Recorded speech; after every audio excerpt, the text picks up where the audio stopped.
May ginawa akong tula kagabi lang para sa'yo. Para to sa anniversary natin. Yung title nung poem, nung tula na ginawa ko ay Sa Aking Kabiyak.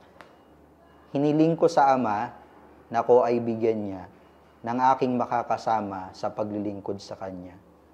Hindi niya binigo ang aking pagsusumamo. Ibinigay ka sa akin para aking makapili. Pangako ko sa iyo at sa lahat ng tao, ikay aking mamahalin at hindi paluluhain. Isinusumpa ko sa ating Ama at sa mga saksi na ating kasama.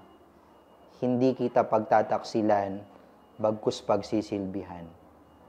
Aking laging isisigaw, minamahal ay ikaw. Biyayang galing sa Ama, tugon sa panata sa Kanya. 1, 2, 3. Yun po.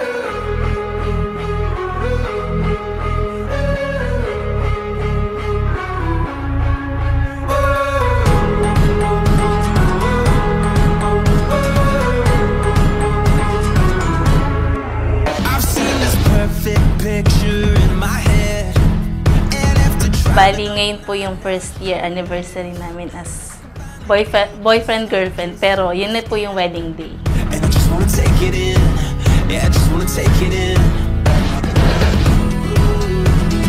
Breathe it in and out. This is what it's all about. These are the moments we live for. Once in a lifetime, everything we want more. This is the start of a new day. Ay mahal, happy first anniversary. At last dumating na yung itong araw na pinagpanata natin sa Ama. Kasi mula pa lamang ang ating relasyon, sobrang saya. Mahal, thank you. Meron na akong magagamit pang jogging at saka pang basketball. Ocean meets the sky. We'll soak it up and have the time of our lives. We'll make these memories our thing. 'Cause we just wanna take it in. Yeah, we just wanna take it in. Yeah. These are the moments we live for. Once in a lifetime. Si Ryan po, medyo seryoso kasi siyang tao. Tapos may pagkasuplado. Pero nung nakilala ko pa siya ng lalo na meron pala siyang katangian na malambing, mabait, at higit sa lahat, yung pinakahinahangaan ko sa kanya, yung pagtatalaga niya sa pagtupad niya ng tungkol.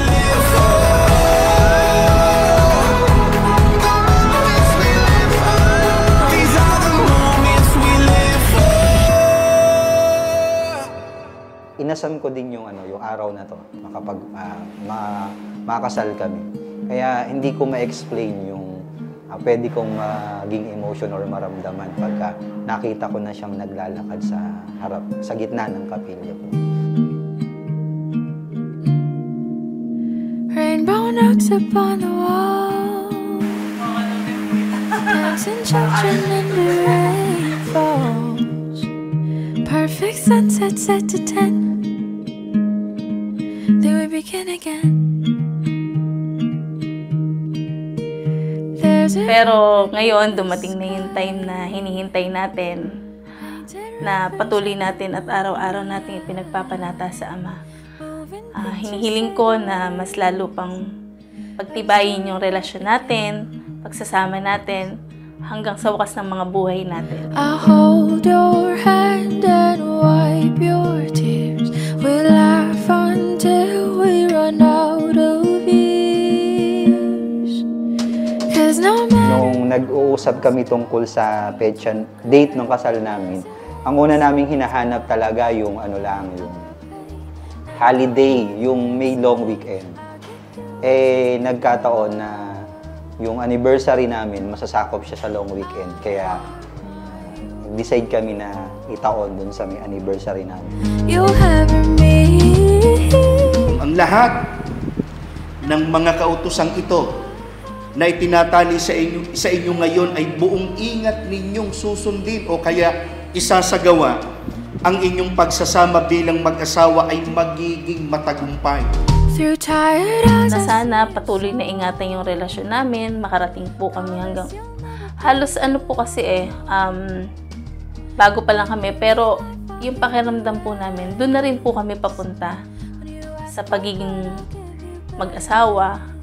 Kaya yun naman po yung lagi namin pinagpapanata sa Ama. Again, I was caught off guard. The best surprise is when you gave your heart. Ang totoo, madami kong nagustuhan sa kanya, pero yung isa sa mga pinakagustong gusto ko sa kanya, yung napakasigla niyang tumupad ng tungkulin. Light our way, and although the roads are rough, I get through it just because I'll have my you. You'll have your me. No matter what may come, we'll have our me. And Lai, salamat kasi dumating ka sa buhay ko. Dininig ng Ama yung panalangin ko, yung matagal ko nang ipinagpapanata sa Kanya, na bigyan niya ako ng isang magiging katuwang, yung kasama ko na magpapaalala sa akin ng halaga ng pagtupad ng tungkulin. At lahat yon nakita ko sa'yo. and me, we and us, oh, you and me, we and us forever. So no matter if our blue sky Mahal, ito na yung araw na hinihintay natin at araw na ipinagpanata natin sa Ama. Nangangako ako na sasamahan kitang palagi sa pagtupad natin ng tungkulin natin. Magkasama tayo at magkatuwang sa hirap o sa ginhawa. Aalagaan kita at mamahalin habang buhay. Mahal na mahal kita. we'll have our